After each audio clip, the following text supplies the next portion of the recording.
Normally capacitors का जो principal होता है, कैपेसिटर्स क्या है और उसका प्रिंसिपल क्या है, दोनों चीज देखेंगे यहाँ पे। तो देखिए, कैपेसिटर्स आपको पता है कि एक छोटा सा भी कोई डिवाइस हो और उसमें एक large amount of electric charge store किया जा सके, तो उसको आप कह सकते हो कि वो आपका कैपेसिटर है। तो a capacitor is a arrangement for storing a large amount of electric charge in A small space. और कैपेसिटर का जो आपको डायग्राम वगैरह मैंने दिखाया ही था। दूसरी चीज क्या है कि capacitors essentially consist of two conductors separated by insulating medium called the dielectrics। अब दो प्लेट्स है, उसके बीच कोई इंसुलेटिंग मीडियम है, तो जो इंसुलेटिंग मीडियम मतलब इंसुलेटर है वो डाइलेक्ट्रिक माना जाएगा। One of the conductors is insulated and the charge, जिसमें एक प्लेट के बारे में मैंने आपको डायग्राम में दिखाया था, एक प्लेट जो है वो कंडक्टर है और चार्ज है, जबकि दूसरा प्लेट जो है उसका वो अनचार्ज होता है और अर्थेड होता है, whereas the other is earthed. दूसरा प्लेट जो है वो अर्थेड होता है। बहुत बार लोग पूछते हैं कभी कभी कि अच्छा कैपेसिटर का प्रिंसिपल बता दो। बहुत सारे बुक में भी आपको प्रिंसिपल नहीं मिलेगा, तो बुक प्रिंसिपल क्या होती है वो चीज भी आप देख लो कि the capacitance of A insulated charge conductor is increased appreciably by bringing near in it an earthed connected uncharged conductor। मतलब एक प्लेट लिया, उस पे चार्ज किया और दूसरा प्लेट को आपने लेके वो अनचार्ज प्लेट को उसके सामने पैरेलली रख दिया, उसको अर्थेड कर दिया। तो इस तरह से क्या होता है कि उस पे जो कैपेसिटेंस होती है उसकी और उस प्लेट की वो इंक्रीज हो जाती है। तो एक स्मॉल डिवाइस में कैपेसिटेंस को इंक्रीज करने का मेथड जो है ये प्रिंसिपल है इसका। अब मैं कैपेसिटर नीचे दिखा रहा हूँ आपको, ये देखो कैपेसिटर बन रहा है, ए और बी दोनों पे, एक पे पॉजिटिव, जितना अमाउंट का पॉजिटिव है उतने अमाउंट का दूसरे बी पे निगेटिव चार्ज है, और एक को अर्थेड कर दिया आपने, एक पे पॉजिटिव प्लस क्यू चार्ज, दूसरे पे माइनस क्यू दे दिया। इलेक्ट्रिक फील्ड की डायरेक्शन प्लस से माइनस की तरफ ये आप दिखा रहे हो, और दोनों प्लेट के बीच का गैप जो है वो स्मॉल डी है, राइट। अब स्मॉल डी दोनों के बीच का गैप है, इलेक्ट्रिक फील्ड दिखा दी। अब देखो यहाँ पे मेरे एक फ्रेंड है, वो मैथ पढ़ाते हैं, उनका नाम है वेद। तो उनका नाम मैं यहाँ पे लिख रहा हूँ, आप देख सकते हो VED। तो V इक्वल टू ED लिख दिया मैंने। और इलेक्ट्रिक फील्ड इस प्लेट के बीच की जो होती है वो चूंकि एयर है यहाँ पे, तो इलेक्ट्रिक फील्ड को E0 से भी रिप्रेजेंट करते हो आप। तो यहाँ पे अगले में मैं दोनों को E0 बना दिया, इसको भी E0 बना दिया। और दो प्लेट जिसकी इलेक्ट्रिक फील्ड दो प्लेट है यहाँ पे, और एक प्लस है, जितनी चार्ज डेंसिटी का प्लस चार्ज है एक पे, दूसरी का सेम डेंसिटी का निगेटिव चार्ज है। तो इसके इलेक्ट्रिक फील्ड का फॉर्मूला हमने स्टडी किया हुआ है सिग्मा बाय एप्सिलॉन नॉट का, तो यहाँ पे लिख दिया मैंने, ठीक है। अब यहाँ पे आप देखो इस जगह पे भी E0 equal to sigma by epsilon not आप मेंशन कर दो इनटू डी। इस तरह से V इक्वल टू इतना हो गया। और सिग्मा जो है चार्ज डेंसिटी जिसको बोलते हो, सरफेस चार्ज डेंसिटी, उसका फॉर्मूला होता है Q बाय A। तो sigma equal to Q by A लिख दिया। अब इसी सिग्मा की वैल्यू को आप इस जगह पे प्लेस कर सकते हो। तो आप अगले स्टेप में इसमें sigma equal to Q by A into epsilon not into D होने का। तो ये पोटेंशियल एक प्लेट का VA और दूसरे प्लेट का VB भी हो सकता है। दूसरे मेथड से भी हम लोग इसको प्रूव कर सकते हैं, उसके लिए हम लोग आगे बात करेंगे, लेकिन अभी हम फर्स्ट मेथड पे काम कर रहे हैं। तो फर्स्ट मेथड में अभी कैपेसिटेंस ऑफ कैपेसिटर का फॉर्मूला C इक्वल टू हमने स्टडी किया हुआ है, C equal to Q by V। Q और देखो Q तो Q है, V की जगह पे आपको ये फॉर्मूला यहाँ पे लिखना पड़ेगा, V equal to Q upon A epsilon not into D. तो ये फॉर्मूला अगर आप यहाँ पे प्लेस कर देते हो तो इसमें दोनों का Q और Q कैंसिल हो रहा है, तो आपके पास बच रहा है C equal to A epsilon not. ये नोमिनेटर में चला जाएगा और डिनोमिनेटर में सिर्फ आपके पास D रहेगा, तो A epsilon not by D। ये फॉर्मूला आपके पास यहाँ पे मिल रहा है, ये फाइनल फॉर्मूला है। और जैसा कि मैंने बताया कि आपने एक दूसरा मेथड भी, दूसरा प्रोसेस भी है हमारे पास इसको प्रूव करने का, वो है सेकंड मेथड, जिसमें आप पोटेंशियल डिफरेंस लेते हो दोनों प्लेट के बीच का, A और B के बीच का। जैसे एक प्लेट A का A है, दूसरे प्लेट का B है, तो यहाँ पे मैं पोटेंशियल डिफरेंस ले रहा हूँ A और B का। तो VB minus VA equal to मैं दिखा रहा हूँ integration of E into DL, क्योंकि फॉर्मूला जो रिलेशन बिटवीन इलेक्ट्रिक फील्ड और पोटेंशियल का जो हमने स्टडी किया था वो था E equal to minus DB by DR, ठीक है। तो DR की जगह पे यहाँ पे हमने DL ले लिया, और ये छोटा छोटा सा पार्ट है, जैसे A प्लेट का ये छोटा सा DL इस तरह से करके आप बढ़ोगे तो पूरा जो लेंथ होगी, पूरी लेंथ यहाँ से यहाँ तक की DL अभी छोटी सी लेंथ है, पूरी लेंथ हो जाएगी D की अगर इंटीग्रेट कर दिया जाए तो E इंटू DL यहाँ पे आपने लिख दिया है। E की जगह पे आप सिग्मा बाय एप्सिलॉन नॉट लिख सकते हो, dl लिख दिया, और dl का इंटीग्रेशन देखो माइनस भी लिखेंगे क्योंकि negative of gradient potential gradient is equal to electric field होता है, तो माइनस भी आपको लेना है और dl का इंटीग्रेशन d होगा, तो यहाँ पे आप डायरेक्ट लिख सकते हो sigma into D by epsilon naught. और इंटीग्रेशन अब आपको करना पड़ेगा प्लेट ए से लेके बी तक का, मतलब स्टार्टिंग फ्रॉम ए और एंड अप टू बी। तो आप यहाँ पे इंटीग्रेशन जो करोगे 0 से लेके डी तक का इंटीग्रेशन करोगे, तभी ये dl का इंटीग्रेशन क्या होता है, d हो जाता है। तो ये कर दिया हमने। और v equal to va minus vb भी आप लिखते हो, तो sigma d by epsilon not magnitude, ये इनफैक्ट मैग्नीट्यूड है, मैग्नीट्यूड ऑफ पोटेंशियल है, sigma d upon epsilon not, इस तरह से आप दिखा सकते हो। लेकिन va माइनस vb ये पॉजिटिव होगा क्योंकि आपका प्लेट a जो है वो पॉजिटिव है, ठीक है, प्लेट a जो पॉजिटिव है। तो c इक्वल टू, अब फॉर्मूला आपको पता है, c equal to Q by V आप यहाँ पे लिखते हो, तो कि ये q बाय वी फॉर्मूला मैंने लिख दिया। और q अब फिर से यहाँ पे q तो आप q रहने दो, और v की जगह पे फॉर्मूला जो आप लिखने जा रहे हैं, ये देखो q इक्वल टू क्या फॉर्मूला होता है, q इक्वल टू आपको यहाँ से अगर देखा जाए q equal to sigma into A हो जाएगा, तो यहाँ पे आप सिग्मा इंटू ए लिख दो, और यही फॉर्मूला q की जगह पे यहाँ पे भी आप अप्लाई करो सिग्मा इंटू ए, और v की जगह पे ये formula sigma D bye epsilon not, तो यहाँ पे sigma D bye epsilon not, यहाँ फिर से सिग्मा और सिग्मा कैंसिल होगा, और a ऊपर में है नोमिनेटर में, तो एप्सिलॉन नॉट भी ऊपर जाएगा, तो a epsilon not by d आपके पास यहाँ पे मिलेगा।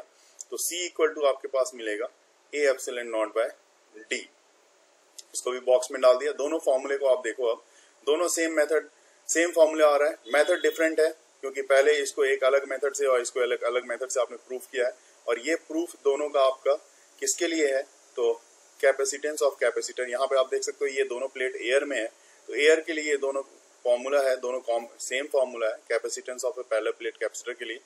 और मेथड बेशक आपका ये सेकंड मेथड था। कि सबसे पहले हमें बात कर रहे हैं हम लोग कंडक्टिंग स्लैब के लिए, capacitance of A parallel plate capacitor with conducting slab. Conducting slab में क्या है, फिर से आप कैपेसिटर रेडी करो, ये प्लस ये माइनस, और बीच में एक कंडक्टर आप ले रहे हो यहाँ पे, ठीक है, इस कंडक्टर को ले लिया। आप दिखा रहे हो यहाँ पे इलेक्ट्रिक फील्ड प्लस से माइनस की तरफ, जो एयर का पोर्शन है, क्योंकि ये वाला एयर का पोर्शन है, तो एयर में प्लस से माइनस की तरफ जा रहा है। दोनों प्लेट के बीच का गैप अभी फिर से वही d है, और लेकिन अंदर प्लेट में, यहाँ पे अंदर प्लेट में आप देखोगे तो जितना इस तरफ प्लस चार्ज है पहले वाले प्लेट पे, उतने ही अमाउंट का यहाँ पे, क्योंकि कंडक्टर प्लेट है तो उतने ही अमाउंट का यहाँ पे माइनस चार्ज आएगा। और जितना इस जगह पे इंडक्शन के कारण दूसरा प्लेट जो इंड्यूस होके यहाँ पे जितना निगेटिव अमाउंट का चार्ज लिया हुआ है, उतना ही इस कंडक्टिंग स्लैब में, इसके फ्रंट में पॉजिटिव अमाउंट का चार्ज आ जाएगा। तो ये चार्ज आ गया। तो अब कहने का मतलब अंदर की जो इलेक्ट्रिक फील्ड होगी वो प्लस से माइनस की तरफ लेफ्ट डायरेक्शन में, जबकि बाहर की इलेक्ट्रिक फील्ड राइट डायरेक्शन में।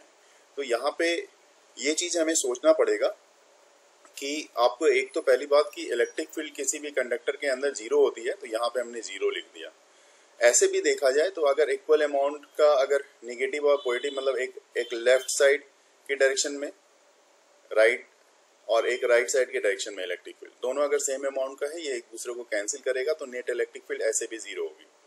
अगर मैंने स्लैब टी थिकनेस की स्लैब ले रखी है यहाँ पे, तो टी लिख दिया इसको, और ए और बी यहाँ पे मैंने दिखा दिया। ए पे चार्ज जैसे कि पहले भी मैंने बताया कि प्लस क्यू, और बी पे माइनस क्यू। बी को आप अर्थिट कर दो, कर दिया, दिखा दिया यहाँ पे इलेक्ट्रिक फील्ड, जो हमारे कंडक्टिंग स्लैब में इलेक्ट्रिक फील्ड की डायरेक्शन लेफ्ट साइड के डायरेक्शन में। और फिर से वही फॉर्मूला यूज करना है, V equal to E D का। तो देखो E तो आप ले रहे हो, D ले लिया, लेकिन अब सवाल यहाँ पे ये है कि कितना पोर्शन ऐसा है जो एयर में है, क्योंकि ये तो पूरा का पूरा D डिस्टेंस है और इसके बीच में कंडक्टिंग स्लैब आपने लगाया है जिसकी थिकनेस T है। तो एयर वाला पोर्शन आपका ये वाला है और ये वाला पोर्शन एयर का है। कंडक्टिंग स्लैब को छोड़ के पूरा डिस्टेंस D है, और कंडक्टिंग स्लैब को अगर छोड़ दिया जाए तो वो D माइनस T हो जाएगा। तो मैं यहाँ दिखा दे रहा हूँ, नीचे में देखो आप, ये वाला ब्लैक से मैंने दिखाया ये वाला पोर्शन, और दूसरे साइड भी ब्लैक से ये वाला पोर्शन। इतना सा पोर्शन ऐसा है जहाँ की एयर है, तो मतलब D माइनस T का पोर्शन है। तो इसमें एयर है तो इसको E नॉट से दिखा दिया, इलेक्ट्रिक फील्ड इन एयर, और इसको मैं D माइनस T लिख रहा हूँ, ठीक है। अब एक इलेक्ट्रिक फील्ड इसके अंदर भी है, हालांकि बेशक ये इलेक्ट्रिक फील्ड 0 है, लेकिन हमें टोटल इलेक्ट्रिक फील्ड देखनी है इस पूरे सिस्टम की। तो आउटसाइड जो हमने प्लेट इस कंडक्टिंग स्लैब के एक्सेप्ट जो इतनी इलेक्ट्रिक फील्ड देख रहे हैं प्लेट के अंदर, तो वो E into D minus T की पोर्शन में इलेक्ट्रिक फील्ड थी। बची हुई इलेक्ट्रिक फील्ड जो इसके लिए होगी वो प्लस में मैं कर देता हूँ यहाँ पे, प्लस E इंटू टी। अभी मैं लिख रहा हूँ यहाँ पे E इंटू टी, और मैं बता दूं क्योंकि ऑलरेडी यहाँ पे इलेक्ट्रिक फील्ड इसकी जीरो है, तो मैं उसी को पहले मैं दिखाऊंगा। This is zero plus into T, that means total जो इलेक्ट्रिक फील्ड है इसकी जीरो ही आनी है, यहाँ पे पोटेंशियल भी इसका जीरो ही आना है।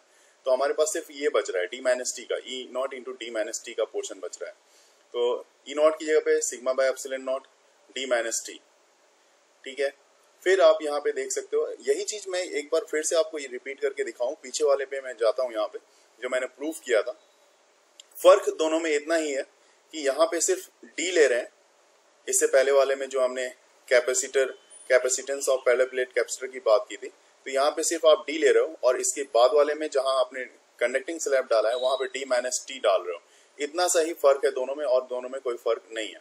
यहाँ देखो डी माइनस टी, क्योंकि इसके बाद और कोई पोर्शन इसमें यूज होना नहीं है, तो आप यहाँ पे सिग्मा की जगह पे Q by A epsilon not D minus T, बाकी वो तो सारा टर्म जीरो है, इसको यूज नहीं करना है आपको। अब इसी को कंटिन्यू करोगे आप, capacitance of capacitor C equal to Q by V होता है। क्यू बाय वी की जगह पे ये वाली value Q by A epsilon not D minus T, तो Q by A epsilon not D minus T ये ले लिया। क्यू और क्यू कैंसिल हो रहा है, और फिर से नीचे में आप देखो सी इक्वल टू क्या लिखोगे आप, तो बच गया ए एप्सिलॉन नॉट जो नोमिनेटर में जाने वाला है, तो A into epsilon naught upon D minus T, ये आपके पास फॉर्मूला आ गया। तो देखो यहाँ पे क्या है कि पहले वाला, इससे पहले वाले में जो हमने रिजल्ट निकाला था वो हमारे पास यहाँ पे डी था, और अभी जो हमने रिजल्ट निकाला कंडक्टिंग स्लैब डाल के वो डी माइनस टी आया। इसका मतलब है कि ये डी माइनस टी आने का मतलब है कि इसकी नोमिनेटर जो है, डिनोमिनेटर जो है वो डिक्रीज हो रही है, और डिनोमिनेटर अगर डिक्रीज हो रही है तो कैपेसिटेंस इसका इंक्रीज करेगा, और कैपेसिटेंस इंक्रीज कर गया तो ये सिंपल सी बात है, आपको समझ में आ जानी चाहिए कि इसका मतलब है कि स्लैब, कंडक्टिंग स्लैब डालने पे इसकी कैपेसिटेंस इंक्रीज कर जाती है। ये बात क्लियर है। जो प्रीवियस केस था हमारा वो सिर्फ पैरेलल प्लेट कैपेसिटर का था, उसके बीच में आपने कुछ नहीं डाला था, तो जितनी उसकी कैपेसिटेंस है उसके रिस्पेक्ट में कंडक्टिंग स्लैब डालने के पर कैपेसिटेंस प्लेट के बीच की जो कैपेसिटेंस होती है इस सिस्टम की वो इंक्रीज कर जाती है। अगला डेरिवेशन है हमारा capacitance of A parallel plate capacitor का, लेकिन ये है डाइलेक्ट्रिक स्लैब के लिए। डेरिवेशन भी आती है, क्वेश्चन में ये पूछा जाता है, derive the expression for capacitance of parallel plate capacitor with dielectric slab. तो यहाँ पे फिर से मैं कैपेसिटर बना रहा हूँ, एक में प्लस ले लिया, एक में माइनस ले लिया, इस पे पॉजिटिव चार्ज, एक में निगेटिव चार्ज, इस तरह से आपने ले लिया। अब इसके बीच में आपको प्लेस करना है डाइलेक्ट्रिक स्लैब। तो ये डाइलेक्ट्रिक स्लैब हमने पहले प्लेस कर दिया, और पहले जिससे पहले भी जो मैंने दिखाया है वो सारी चीजें वही रहेगी कि दोनों प्लेट के बीच का गैप जो है वो स्मॉल डी है, और जो डाइलेक्ट्रिक स्लैब है उसकी थिकनेस स्मॉल टी है। इलेक्ट्रिक फील्ड जो बाहर में देखने को मिल रहा है वो आपको प्लस से माइनस की तरफ मिल रहा है, जबकि अंदर की इलेक्ट्रिक फील्ड यहाँ पे मैं बता दूं, यहाँ पे अंदर की इलेक्ट्रिक फील्ड जीरो नहीं होगी। ये मैंने यहाँ पे दिखाया है आपको। इस बार डाइलेक्ट्रिक के केस में इलेक्ट्रिक फील्ड जीरो इसलिए नहीं होती क्योंकि डाइलेक्ट्रिक कहने का मतलब होता है ये एक इंसुलेटर है। अगर कंडक्टर होता तो जितना अमाउंट का पॉजिटिव है उतने अमाउंट का यहाँ पे निगेटिव चार्ज आ जाता, लेकिन अगर कोई इंसुलेटर लेते हो, प्लास्टिक लेते हो, लकड़ी लेते हो, तो थोड़ी बहुत चार्ज आती है, ऐसी बात नहीं है नहीं आती, लेकिन इतनी चार्ज नहीं आ जाती कि ये एक दूसरे को कैंसिल आउट कर दें। इलेक्ट्रिक फील्ड यहाँ कुछ न कुछ रह जाता है, ऐसा नहीं कि इलेक्ट्रिक फील्ड जीरो हो जाए। तो फिर से उसी फॉर्मूले को लेके फॉलो करते हैं, V equal to E D वाला फॉर्मूला। तो यहाँ पे मैं दिखाता हूँ, V equal to E not. अब ई नॉट इंटू यहाँ पे आप देखोगे डी माइनस टी मुझे लेना पड़ेगा, प्लस में क्या लेना है वो देख लो, क्योंकि डी माइनस टी इसलिए क्योंकि इतने वाले पोर्शन में क्या है, इतने वाले पोर्शन में सिर्फ और सिर्फ एयर है, तो एयर के वाले पोर्शन में इलेक्ट्रिक फील्ड पिछले वाले केस में भी हमने ई नॉट डी माइनस टी लिया था। अब लेकिन इस बार जैसे मैंने बताया कि इसकी इलेक्ट्रिक फील्ड कुछ ना कुछ होगी, तो मान लो इलेक्ट्रिक फील्ड ई होगी और इसकी थिकनेस आपके पास टी दी हुई है, तो प्लस इस बार electric field E into T ले रहे हैं, लेकिन इस बार की इलेक्ट्रिक फील्ड आपकी जीरो नहीं होगी। मैं जो आपका सेकेंड प्लेट बी है इसको मैं अर्थेट कर रहा हूँ यहाँ पे, तो this one is E not D minus T मैं लिख रहा हूँ, डी माइनस टी। अब ई को आप क्या लिख सकते हो, this is E equal to E not by K, ये ई नॉट बाई के होगा, वो रिलेशन है एक, उसको भी मैं दिखाता हूँ। ई नॉट बाई के मैं पहले लिख रहा हूँ इंटू टी, और रिलेशन देखो आप E नॉट बाई के अगर आप लिखते हो this one is equal to E है तो that means E naught by E equal to K रहा होगा। ये रिलेशन है हमारा, इसी से ये वाला टर्म आया है। अब इस दोनों में आप E नॉट को कॉमन ले लो, अगर दोनों को E नॉट कॉमन ले लेते हो तो डी माइनस टी और ये हो जाएगा डी टी बाय के, ऐसा बचेगा आपके पास। तो नेक्स्ट में मैं इस टी को भी कॉमन लूंगा अगले स्टेप्स में, मैं दिखा रहा हूं आपको। देखो सिग्मा ई को मैं लिख रहा हूं सिग्मा बाय एप्सिलॉन नॉट, ठीक है, और ये डी है। इस दोनों में अगर आप टी को कॉमन लेते हो तो आपके पास बचेगा, देखो क्या, टी 1 माइनस 1 बाय के, ये बचेगा आपके पास। तो सिग्मा को फिर से आप Q by epsilon naught, Q by A लिखोगे, Q by A epsilon naught, और ये ब्रैकेट में D minus T 1 minus 1 by K. तो यहां तक आप कर सकते हो। इससे आपके पास पोटेंशियल जो है उसके लिए आपके पास रिजल्ट आ गया। लेकिन अभी हमें चाहिए कैपेसिटेंस का, तो C equal to Q by V होता है, ठीक है, और V आपके पास ये बॉक्स में दिया हुआ है। इस V की वैल्यू को आपको यहाँ पे पुट करनी पड़ेगी।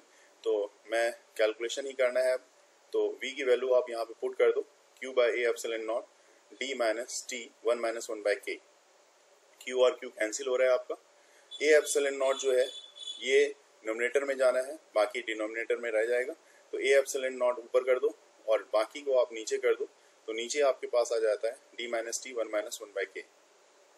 तो ये पूरा का पूरा आ गया, और इसको भी बॉक्स में आप ले सकते हो। तो ये कैपेसिटेंस आपके डाइलेक्ट्रिक के लिए जो फार्मूला है उसके लिए है ये, ठीक है। तो ये पूरा का पूरा फार्मूला। अब यहाँ पे आप देखो, इससे पहले वाले केस में सिर्फ डी माइनस टी था, अब डी में और भी सारा टर्म्स है, इतना सारा टर्म्स है जो माइनस हो रहा है।